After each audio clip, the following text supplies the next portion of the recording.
మేము ముషీరాబాద్లో ఉంటాము. మా ఆయన పేరు బాలకృష్ణ, నా పేరు ప్రమీల. మేము ఒక లేడీస్ హాస్టల్లో వర్క్ చేస్తాము, ధోబీలాగా. అక్కడ డాక్టర్స్ ఉన్నారు. ఒకసారి హెల్త్ చెకప్ ఉంది రండి అని అంటే వెళ్ళాము. అప్పుడు మా ఆయనకి హెల్త్ చెకప్ చేశారు. మొత్తము చేస్తే హార్ట్లో ఆయనకు ప్రాబ్లం ఉందని చెప్పారు. అయితే మేము విరంచికి వచ్చామన్నమాట. విరంచిలో డాక్టర్ చూసి యాంజియోగ్రామ్ చేయాలని అన్నారు. చేయిస్తే ప్రాబ్లం ఉంది, సర్జరీ చేయాలమ్మా, ఒక వాల్ లీకేజ్ ఉందని చెప్పారు. అట్లా అనేసి అప్పటి నుంచి మేము మెడిసిన్స్ వాడాము.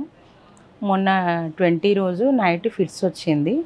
గాంధీకి వెళ్తే అక్కడ సర్జరీ ఉందని చెప్పారు. ఇంకప్పుడు మళ్ళీ ఇక్కడికే వచ్చాం విరంచికి. వచ్చాక అన్ని యాంజియోగ్రాము అవన్నీ చేశారు. 2Dకి పోయినా చేసి సర్జరీ చేయాలమ్మా, ఓపెన్ హార్ట్ సర్జరీ అని చెప్పారండి. వెంకట విజయ్ సార్ గారికి కన్సల్ట్ చేసాము, తనే చెప్పారు. ఇంక మేము సర్జరీ చేయడానికి ఒప్పుకున్నాం. సర్జరీ అయింది. ఇప్పుడు మా ఆయన అయితే బాగున్నాడు. స్టాఫ్ అంతా, నర్సులు, ఆయాలు అంతా బాగా చూసుకున్నారండి. నీట్నెస్ కూడా చాలా బాగుంది. ఫుడ్ అవన్నీ చాలా బాగున్నాయి. అందరు బాగా చూసుకున్నారు. Time to time medicines, time to time dinner, lunch, పొద్దున బ్రేక్ఫాస్ట్ అన్నీ ఇచ్చారండి. టైం టు టైం బాగా చూసుకున్నారు అందరు. నైట్ పూట కూడా చాలా బాగా చూసుకున్నారు. బాగుంది. సర్జరీ తర్వాత కూడా ఆయన హెల్త్ కూడా బాగుంది. అంతా బాగానే ఉందండి. ఇవాళ సాయంత్రం డిశ్చార్జ్ కూడా ఉన్నది.